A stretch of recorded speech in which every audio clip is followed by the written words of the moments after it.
Hello everyone. Today our topic is solar water heater. तो आज की इस वीडियो में हम बात करेंगे कि why solar water heater, what is solar water heater, इसकी कोस्ट के बारे में हम आज पता लगाएंगे कि कितने लोगों के लिए इसकी कैपेसिटी को हम कैसे फाइंड करें, कितना खर्चा आएगा इसको लगवाने में, ये इसके कंपोनेंट्स क्या क्या हैं, what are the components and the working procedure of solar water heater. तो इन चीज़ों के बारे में हम आज डिस्कस करेंगे। सो फर्स्ट ऑफ ऑल हम बात करते हैं वाई सोलर वाटर हीटर, कि सोलर वाटर हीटर ही क्यों। फर्स्ट पॉइंट हम बात करते हैं solar heaters help utilising free natural resource. अब वाटर को हीट करने के लिए हमें एक फ्यूल की रिक्वायरमेंट होती है। जैसे हम घर में रोड से वाटर को हीट करते हैं तो हमें इलेक्ट्रिसिटी की रिक्वायरमेंट होती है। अगर हमें गीज़र चलाना है तो हम गैस या इलेक्ट्रिसिटी की रिक्वायरमेंट करते हैं, उनसे हमें हीट मिलती है और वाटर गर्म होता है। लेकिन वाटर को हीट किया जाता है बाय यूजिंग सोलर रेडिएशंस। जो हीट एनर्जी है सन की, उनको यूज़ करके भी हम वाटर को हीट कर सकते हैं। So that is a free energy for us. we can utilize that sun's energy to heat the water. It helps in saving electricity cost as the fuel is a sun's energy, so it is free of cost for us, and we do not depend upon the electricity, so it saves also the electricity cost. Next is the one time investment. Means अगर हमने एक बार इस system को हमने purchase कर लिया, घर में इंस्टॉल करवा लिया, तो फिर 10-15 साल तक हमें इस पर कोई इन्वेस्टमेंट करने की ज़रूरत नहीं है और फ्री हमें एनर्जी मिल ही रही है। तो हम जितना चाहें उतना वाटर को हीट कर सकते हैं अपनी कैपेसिटी के अनुसार इसको इंस्टॉल करवा के। It is a renewable and clean energy source. अब यहाँ पे सन एनर्जी यूज़ हो रही है, that is a clean energy, because यहाँ पे कोई एटमॉस्फेयर के लिए हम कोई पोल्यूटेंट्स यहाँ से एमिट नहीं कर रहे, जैसे कार्बन डाइऑक्साइड हम यहाँ से प्रोड्यूस नहीं कर रहे हैं। ठीक है, किसी चीज़ को हमें फॉसिल फ्यूल्स पे डिपेंड होने की ज़रूरत नहीं है, उनको जलाने की ज़रूरत नहीं है, जिससे कि हमारा जो हमारा एटमॉस्फेयर है वो पोल्यूट हो सके। ये बिल्कुल एक क्लीन एनर्जी सोर्स है, एनवायरनमेंट फ्रेंडली है, एनवायरनमेंट को कोई हार्मफुल ये हार्म नहीं पहुंचाता है, रिन्यूएबल है, हम इसको यूज़ कर सकते हैं, बार बार अगेन एंड अगेन इसको यूज़ कर सकते हैं हम। These systems are easy to install and require very little maintenance. इनकी जो मेंटेनेंस कॉस्ट है वो काफ़ी कम है और इंस्टॉल करना भी इनको वेरी सिंपल है। आप मैन्युफैक्चरर से परचेज़ करोगे तो वो खुद आपको इंस्टॉल करके देगा। These systems have long life. Means एक आपने वाटर हीटर लगवा लिया तो 10 to 15 ईयर्स तक वो ईज़िली ऑपरेट कर सकता है। अगर हम उसकी प्रॉपर मेंटेनेंस रखें तो 15 साल से ज़्यादा भी हम उसको चला सकते हैं। अब बात करते हैं इनकी कैपेसिटी और इनके प्राइस पे, कि ये एक तो अलग अलग कैपेसिटी के अकॉर्डिंग आते हैं, जैसे 100 लीटर्स में, 200 लीटर्स में, 300 लीटर्स एंड 500 लीटर्स में। और ये जो वाटर हीटर होते हैं ये 2 टाइप्स के होते हैं, एक होता है ETC और एक होता है FPC। ETC मीन्स इसमें जो टेक्नोलॉजी यूज़ की गई है that is evacuated tube collector, और इसमें यूज़ होंगे flat plate collector. Collector is a main component of solar water heater. तो ये 2 टाइप्स के होते हैं, ETC एंड FPC। ETC अगर आप 100 लीटर्स का लेते हो तो ये आपको अप्रोक्स 15,000 में मिल जाता है। FPC 100 लीटर का मिलता है 25,000 के आसपास। ठीक है, इसी तरह से इनके रेट्स दिए गए हैं, 1 लाख रुपये तक 500 लीटर कैपेसिटी का मिल जाएगा आपको। तो अब आता है कि अगर हम बात करें 100 लीटर कैपेसिटी के वाटर हीटर की, और टाइप है ETC, तो ये आपको मिलेगा 15,000 रुपीज़ में इंक्लूडिंग इंस्टॉलेशंस। यहाँ पे इंस्टॉलेशन का चार्ज भी एडिड होगा। इसमें ट्यूब्स लगती हैं, उन ट्यूब्स का साइज़ है ये गिवन है 1800 mm into 58 mm। Number of tubes 10 nos of tubes होंगे इसमें। ठीक है, टैंक इंसुलेशन, आउटर टैंक, सारी चीज़ें इसके अंदर दी होंगी। वारंटी इसके अंदर मिलेगी आपको 2 years for complete water heater and 10 years for solar collector. अब हम बात करते हैं सोलर वाटर हीटर की। इससे पहले हम यहाँ एक बार बात कर लेते हैं कि हमें अगर अपने घर के लिए ये लगवाना हो तो हम कैसे डिसाइड करेंगे इसकी कैपेसिटी को। तो अगर घर के अंदर 3 से 4 पीपल्स हैं और सिंगल बाथरूम हम यूज़ कर रहे हैं, मीन्स घर के अंदर एक ही बाथरूम को यूज़ किया जा रहा है, तो 100 लीटर कैपेसिटी का वाटर हीटर हमारे लिए इनफ है। दैट इज़ हमें 15,000 रुपीज़ के अप्रोक्स इस पर इन्वेस्ट करना होगा। और ये 15,000 कितने टाइम के लिए होंगे? 15 ईयर्स के लिए। मीन्स हम फॉर एवरी 1 ईयर सिर्फ कितना इन्वेस्ट कर रहे हैं? 1,000 रुपीज़। ठीक है, जो कि हमारी इलेक्ट्रिसिटी के कंजम्पशन के से अगर कंपेयर करके देखें तो बहुत ही कम है। Next one is solar water heater. अब हम बात करते हैं कि सोलर वाटर हीटर ये क्या है। A solar water heater is a device which provides hot water for bathing, washing, cleaning etcetera by using solar energy. Means ये एक ऐसी डिवाइस है जो सोलर एनर्जी को यूज़ करती है, उसको यूटिलाइज करती है वाटर को गर्म करने में। और that hot water can be used for bathing, washing and cleaning etcetera. It is generally installed at the terrace. Terrace means हम बिल्डिंग की छत पे इसको प्रोवाइड करते हैं ताकि जो सनरेज हैं वो इसके ऊपर इजीली पड़ सकें। Then solar water heater works on the basic principle of heat transfer. अब हमने प्रीवियस वीडियो में मोड्स ऑफ हीट ट्रांसफ़र पढ़ा था, उसमें 3 मोड्स थे, conduction and convection and radiation. अब इन 3 मोड्स का ही हम यहाँ पे इम्प्लीमेंट करेंगे। इनको हम किसी वाटर टैंक के अंदर, सोलर वाटर हीटर के अंदर। तो ये इन्हीं 3 ट्रांसफ़र्स के बेसिस पे ही वर्क करता है। तो हम अभी प्रोसेस में देखेंगे कि कैसे ये एक सोलर वाटर हीटर जो है ये वर्क करता है।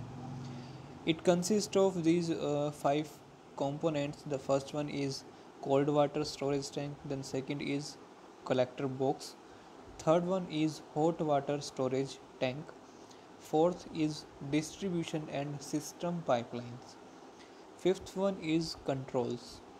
So first of all हम यहाँ पे बात करते हैं कोल्ड वाटर स्टोरेज टैंक की। ये कोल्ड वाटर स्टोरेज टैंक एक सिंपल टाइप का टैंक है जैसे कि हमारे घर में लगा होता है छत पे। In case of forced circulation solar system. अब यहाँ पे 2 सिस्टम यूज़ होंगे, एक होता है फोर्स्ड सर्कुलेशन सिस्टम और सेकंड होता है thermosiphon circulation solar system. तो फोर्स्ड में हम क्या यूज़ करेंगे? पंप्स को यूज़ करेंगे। Pump sucks water from cold water supply tank, so tank can be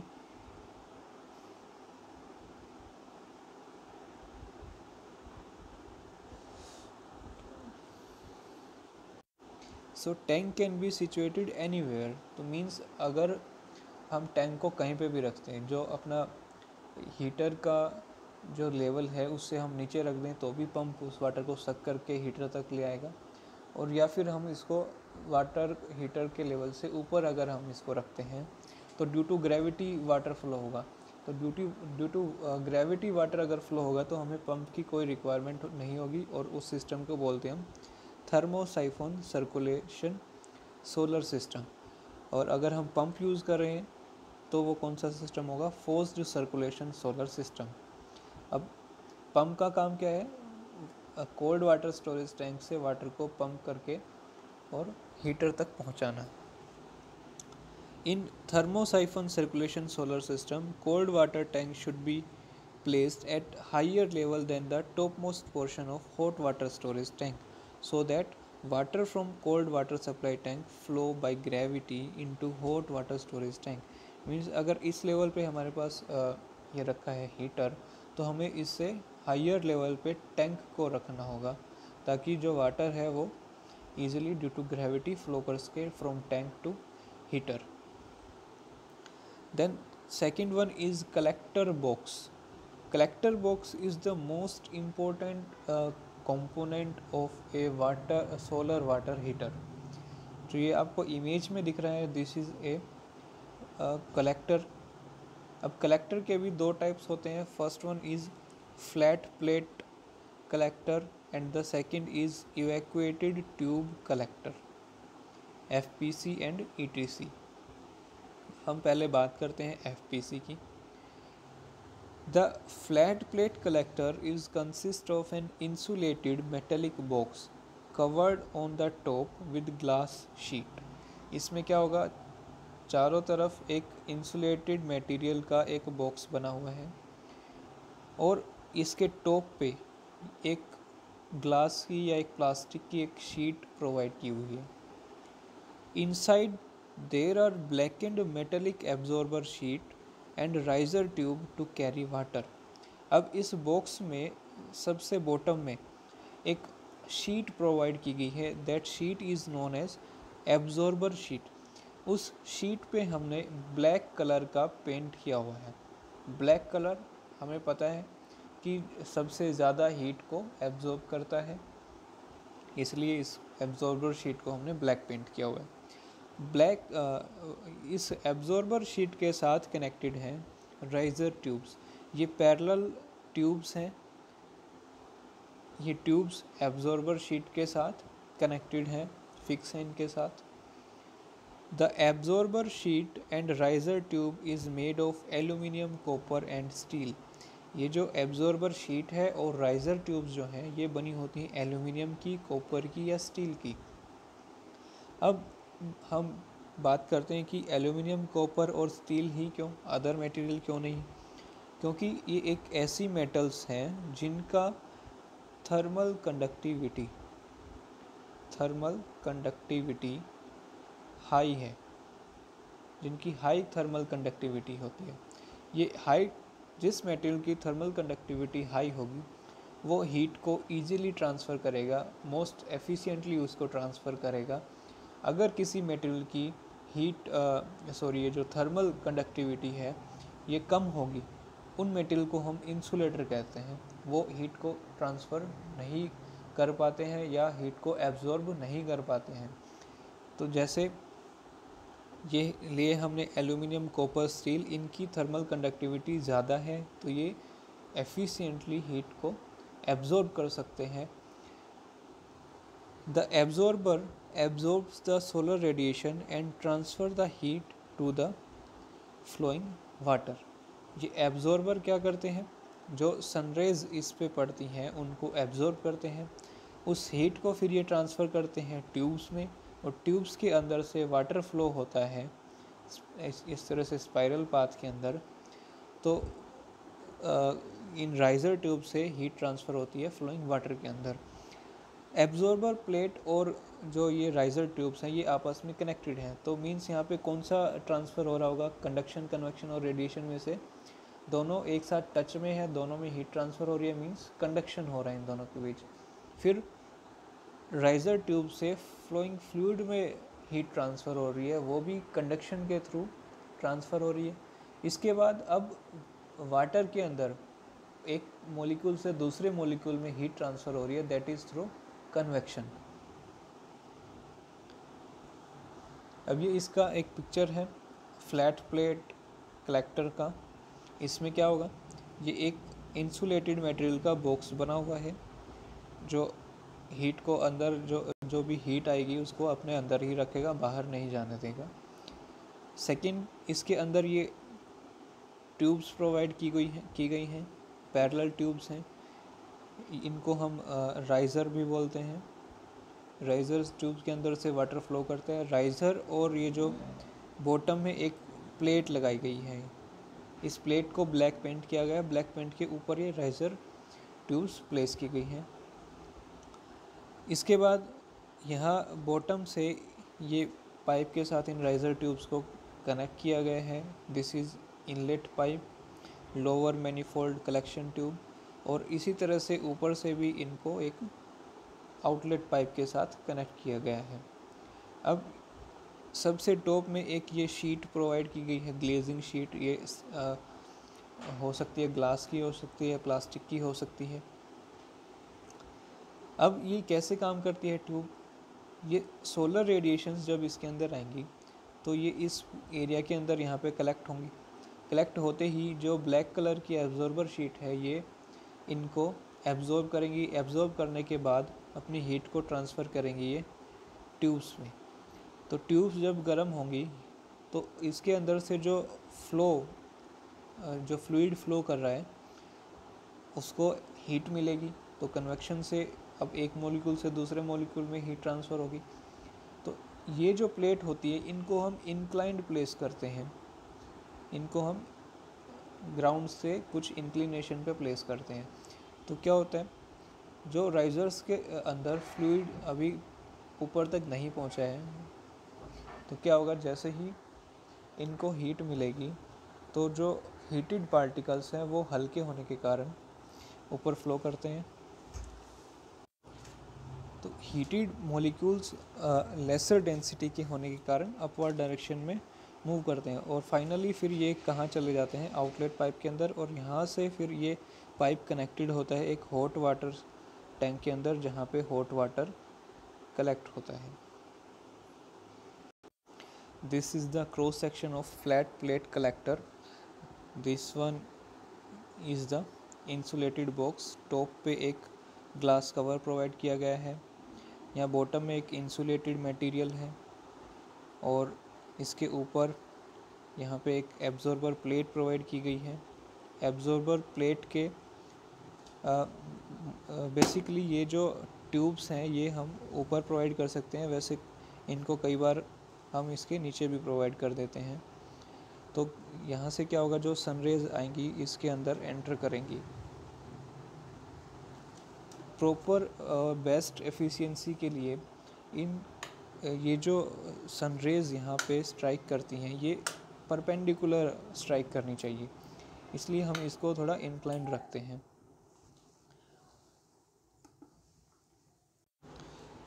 in tubes के अंदर से वाटर फ्लो करता है। अब ये जो हीट रेडिएशंस इनके अंदर आएंगी वो यहाँ एंटर करेंगी, एंटर करने के बाद इसको हॉट करेंगी और फिर फाइनली ये ट्यूब्स को हीट करेंगी और हीटेड ट्यूब से जो हीट ट्रांसफ़र होगी वाटर मॉलिक्यूल्स में और पानी गर्म हो जाएगा। सेकेंड टाइप हम बात करते हैं यहाँ पे इवैक्यूएटेड ट्यूब कलेक्टर्स की। Evacuated tube collectors are evacuated tube collectors are consist of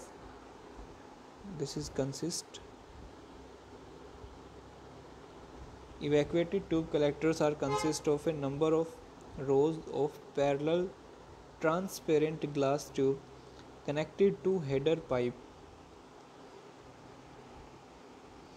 जैसे इसमें this is the diagram for evacuated tube collectors etc. These are the evacuated tubes and evacuated tubes are connected to a header pipe. These glass tubes are cylindrical in shape. These tubes are supported on frame. ये आप देख सकते हो cylindrical shape में है और ये देख रहे हो पीछे एक स्टैंड लगा हुआ है, इस फ्रेम के साथ ये कनेक्टेड रहते हैं। Each tube consists of a thick glass outer tube and a thinner glass inner tube, which is covered with a special coating that absorbs solar energy but inhibit heat loss. अब इसकी ये किस तरह से बनी होती है ये मैं आपको दिखाता हूँ। एक थिक ग्लास ट्यूब होती है और इसके अंदर एक थिनर ग्लास ट्यूब होती है और थिनर ग्लास ट्यूब के सरफेस को एक एब्जॉर्बिंग कोटिंग की जाती है, एक कोटिंग की जाती है जिससे ये हीट को एब्जॉर्ब कर सकती है। इनसाइड ईच ग्लास ट्यूब एक कर्व्ड एल्यूमिनियम और copper fin is attached to a metal heat pipe.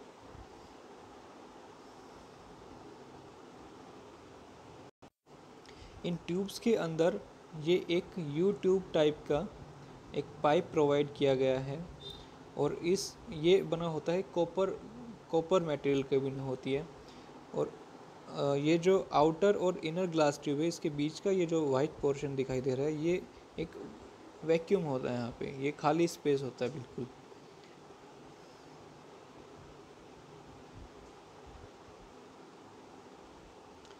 The fin transfers heat to fluid that is circulating through pipe. अब जो एनर्जी इसके अंदर कलेक्ट होगी इन ट्यूब्स के अंदर, वो एनर्जी जाएगी इन यू ट्यूब्स के पास, और यू ट्यूब्स फिर क्या करेंगी, इसके अंदर से जो लिक्विड फ्लो करा इन यू ट्यूब्स के अंदर उनको हीट ट्रांसफ़र करेंगी। जैसे ये जो यू ट्यूब्स हैं इनके अंदर से वाटर फ्लो करेगा। The heat pipe transverse the solar heat via convection in fluid to a hot bulb that heats a copper manifold within the header tank.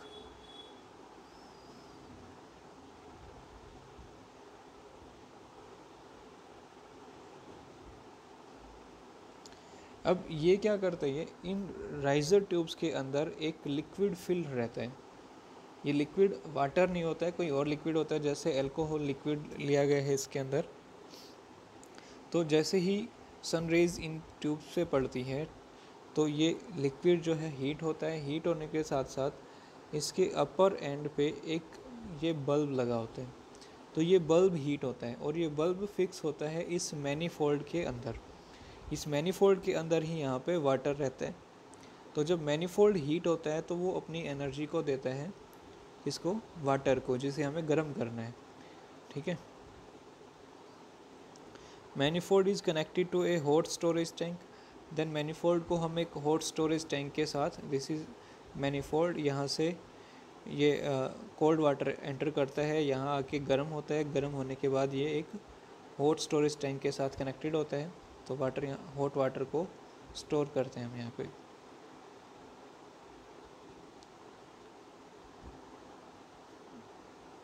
तो ये थी collector plates. Then next one is the hot water storage tank. It is a tank used for collecting and storing hot water. Means अब ये एक tank है, second tank, जो हम hot water को स्टोर करने के लिए यूज़ करेंगे। इट मे बी रेक्टेंगुलर और सर्कुलर इन शेप। ये शेप में रेक्टेंगुलर भी हो सकता है और सर्कुलर भी हो सकता है। The tank is covered with insulating pad. Insulating pad, ये अगर आपने कभी रेफ्रिजरेटर के डोर्स को या उसकी साइड वॉल्स को कभी ब्रेक होते हुए देखा हो, तो उसके अंदर एक येलो कलर का एक फोम टाइप का मटेरियल भरा रहता है, दैट इज़ इंसुलेटिंग पैड।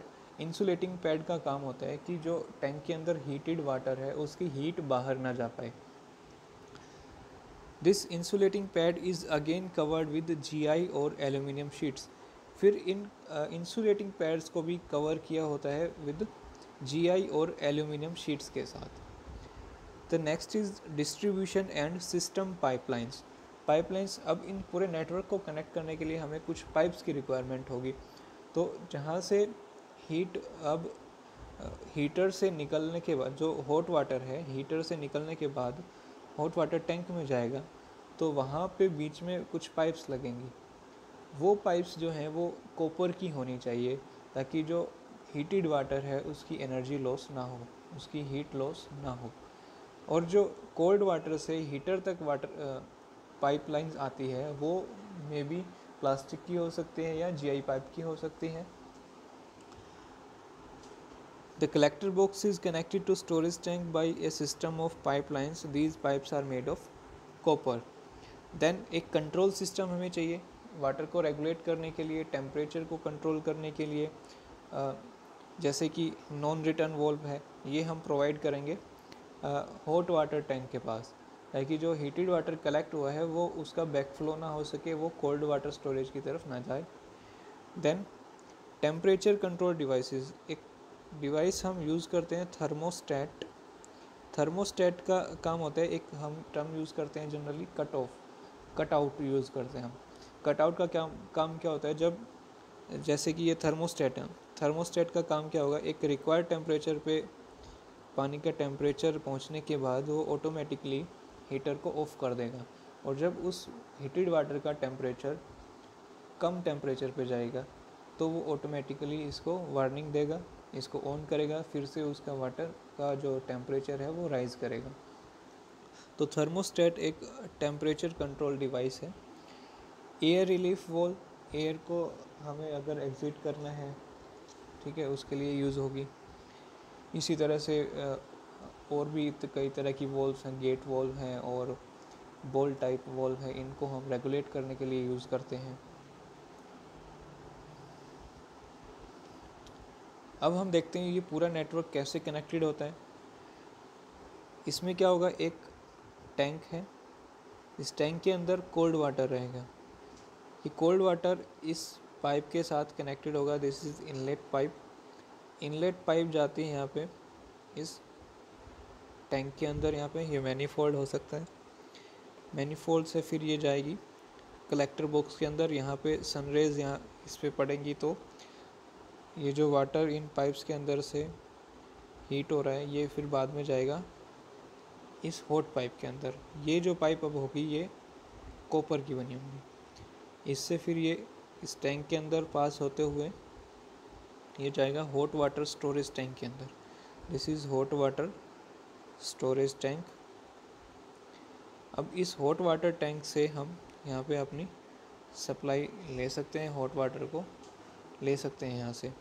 अब इस सिस्टम के अंदर एक और इस सिस्टम में एक और चीज़ भी यहाँ पे प्रोवाइड की गई है।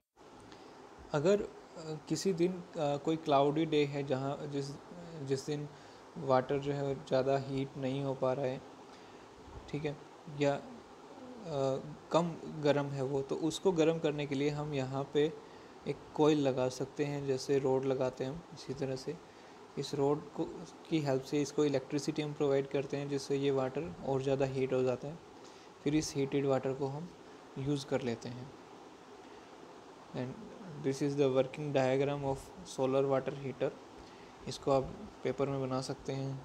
जैसे ये कोल्ड स्टोरेज टैंक ये एक हायर लेवल पे रखा जाएगा इसको, देन ये एक पाइप से कनेक्ट होगा और ये पाइप कहाँ आता है, कलेक्टर बॉक्स के अंदर आता है। यहाँ से वाटर इसके अंदर फ्लो करके और इस मैनीफोल्ड में आता है, मैनीफोल्ड से फिर water hot water storage tank में जाते हैं। तो ये थी इसकी वर्किंग, इसके कंपोनेंट्स कैसे काम करते हैं, किस चीज़ से बने होते हैं। तो थैंक यू फॉर वॉचिंग।